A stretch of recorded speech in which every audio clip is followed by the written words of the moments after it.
सुप्रभात प्यारे बच्चों। आज हम जो अपना अध्ययन है वो व्याकरण की पाठ्य पुस्तक हिंदी व्याकरण से प्रारंभ करने जा रहे हैं, जिसका अध्ययन हम पाठ 1 से, जिसका नाम है भाषा और व्याकरण से शुरुआत करेंगे, स्टार्ट करेंगे। तो इसमें देखिए आप भाषा और व्याकरण, आप अपनी पाठ्य पुस्तक खोल कर रखिए, क्योंकि इसमें जो चित्र दिखाई देगा वो क्लियर नहीं होगा, तो आप अपनी साथ में पाठ्य पुस्तक भी खोल कर रखिए। इसमें देखो, मनुष्य एक सामाजिक प्राणी है। सामाजिक प्राणी का मतलब होता है समाज में रहने वाला प्राणी है, जो विभिन्न व्यक्तियों से इनसे मिलता जुलता है। भाषा व्यवहार मानव समाज की उल्लेखनीय विशेषता है, यानी वह जब समाज में रहता है तो सभी व्यक्तियों से उसका मिलना जुलना लगा रहता है। और मिलन जुलन जब ये करेगा, जब इसका मिलना जुलना सबसे होगा, तो वह विभिन्न विचारों को ग्रहण करेगा या उनको प्रदान कराएगा, या विचारों को किसी को अपने विचार प्रदान कराएगा या देगा। तो उसके लिए वो किस चीज़ का उपयोग करेगा? वो भाषा का उपयोग करेगा। अगर भाषा नहीं होगी तो मनुष्य अपना व्यवहार बोलकर या किसी भी तरीके से अपने व्यवहार को समझा नहीं सकता, या अपने मस्तिष्क में उत्पन्न विचारों को दूसरों के सामने नहीं रख सकता जब तक एक भाषा नहीं होगी। तो भाषा व्यवहार मानव समाज की एक उल्लेखनीय विशेषता है, क्योंकि भाषा मनुष्य को एक सूत्र में बांध कर रखती है। यानी भाषा के माध्यम से ही अपन विभिन्न विचारों का आदान प्रदान करते हैं, विभिन्न बातों को ग्रहण करते हैं, सुनते हैं, समझते हैं, और विभिन्न जो जितने भी व्यवहार होते हैं वो सब भाषा के माध्यम से ही पूर्ण होते हैं, जो कि हमें एकता के सूत्र में बांध कर रखने का कार्य करते हैं। विभिन्न संस्कृतियों से जो हमारा मिलना जुलना होता है, विभिन्न संस्कृतियों को हम समझ सकते हैं, तो वो विचारों के माध्यम से ही समझ सकते हैं। ठीक है, तो उसके लिए हमें किस चीज़ की आवश्यकता होती है? उसके लिए हमें भाषा की आवश्यकता होती है। मानव के सभी कार्य भाषा के माध्यम से ही संपन्न होते हैं। यानी मानव जितने भी कार्य करता है, दैनिक व्यवहार करता है, वो सभी भाषा के माध्यम से ही पूर्ण होते हैं। इसके अभाव में मनुष्य पशु तुल्य हो जाएगा। यानी मनुष्य और पशु में कोई अंतर नहीं रहेगा अगर हमारे पास भाषा नहीं होगी, क्योंकि हम भाषा ही तो एक ऐसा माध्यम है जो हमें पशुओं से अलग करता है। पशु मूक होता है, अपन बोल सकते हैं, अपन विचार रख सकते हैं। ठीक है, तो इसके अभाव में मनुष्य क्या हो जाएगा? पशु तुल्य हो जाएगा, और अपने मन के भाव व विचारों का परस्पर विनिमय करने में असमर्थ हो जाएगा। विनिमय का मतलब होता है आदान प्रदान करने में असमर्थ हो जाएगा। अतः भाषा मानव समाज की अनिवार्य आवश्यकता है, यानी इसका कोई और विकल्प नहीं है।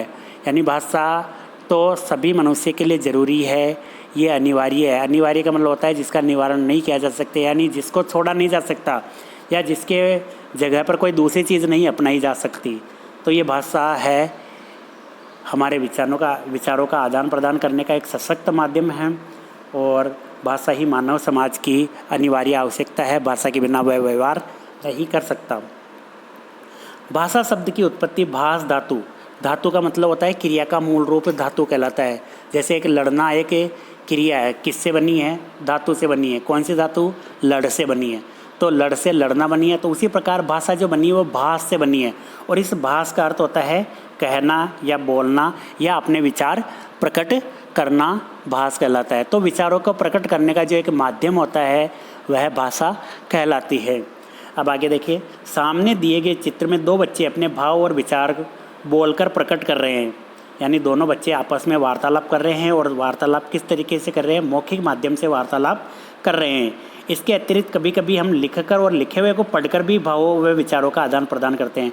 अभी जो हम कर रहे हैं, हमारे सामने पाठ्य पुस्तक है, पाठ्य पुस्तक में जो भी चीज़ है वो लिखी हुई है, तो इन लिखी हुई चीज़ को हम पढ़कर ग्रहण करेंगे। ठीक है, अगर कोई व्यक्ति बोल रहा है अपने सामने, तो उसके बोली हुई चीज़ को हम सुनकर ग्रहण करेंगे। ठीक है, और अपने विचारों को जब हम किसी व्यक्ति तक पहुंचाने हो तो हम बोलकर पहुंचा सकते हैं। तो बोलना, सुनना, पढ़ना, लिखना एक भाषा का एक माध्यम होता है, जिसके माध्यम से हम पूर्णतया भाषा पर अधिकार प्राप्त कर सकते हैं, या पूर्णतया भाषा को स्पष्ट कर सकते हैं। इसके अतिरिक्त कभी कभी हम लिखकर और लिखे हुए को पढ़कर भावों व विचारों का आदान प्रदान करते हैं। इस प्रकार भावों व विचारों का आदान प्रदान बोलकर, सुनकर तथा लिखकर और पढ़कर किया जाता है, उसे भाषा कहा जाता है।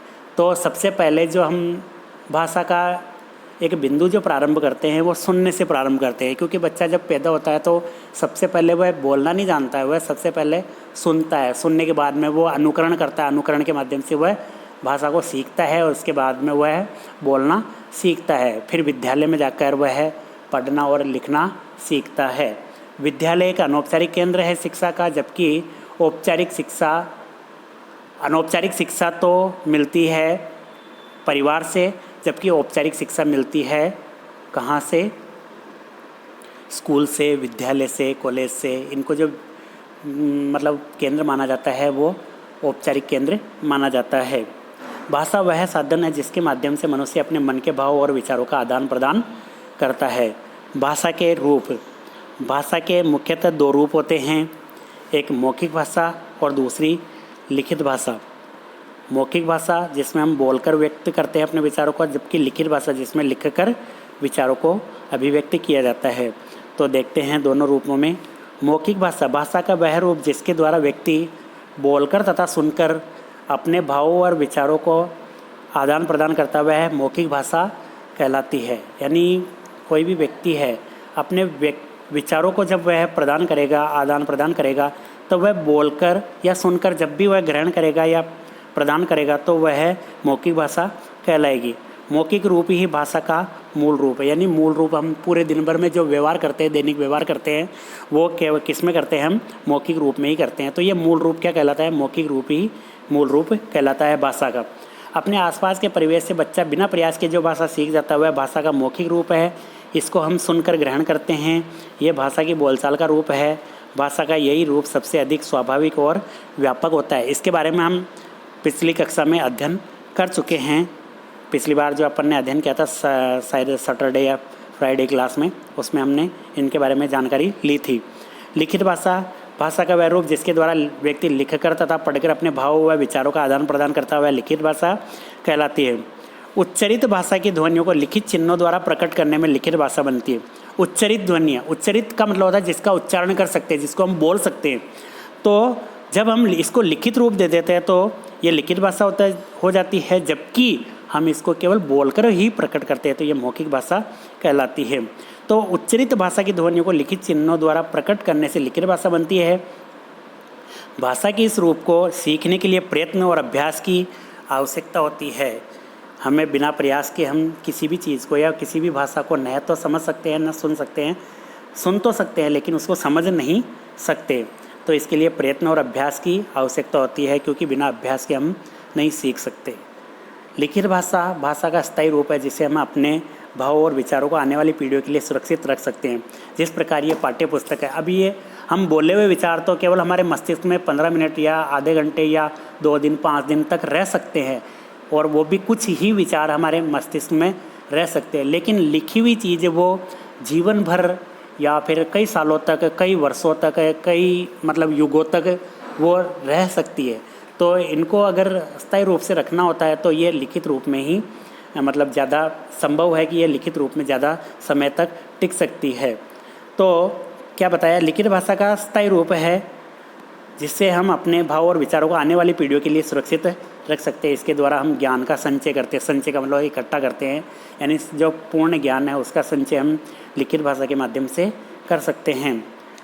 भारत की जो विभिन्न भाषाएं हैं उनमें देखो आप, भारत देश एक विशाल देश है जहाँ हिंदी भी बोली जाती है, उर्दू, मराठी, तमिल, बंगला, कन्नड़, गुजराती, पंजाबी आदि अनेक भाषाएं बोली जाती है। बंगला, हिंदी, मराठी आदि भाषाओं की जननी संस्कृत है, यानी बहुत सारी भाषाओं की जननी संस्कृत, यानी संस्कृत से इनका उद्भव हुआ है। हिंदी भाषा देश के प्रत्येक कोने में बोली जाती है। देश का बहुमत हिंदी भाषा भाषी है, यानी जो देश के जो बहुतर या बहुत अधिक व्यक्ति जो बहुमत मिलता है वो भाषा कौन सी भाषा है जिसको बहुत ज़्यादा मत मिलते हैं, वो हिंदी भाषा है। यानी बहुत ज़्यादा क्षेत्रफल पर हिंदी भाषा बोली जाती है। इसका कहने का तात्पर्य ये है। आगे हम मातृभाषा, प्रादेशिक भाषा और राष्ट्रभाषा, अंतर्राष्ट्रीय भाषा के बारे में अध्ययन करेंगे अगली क्लास में। धन्यवाद।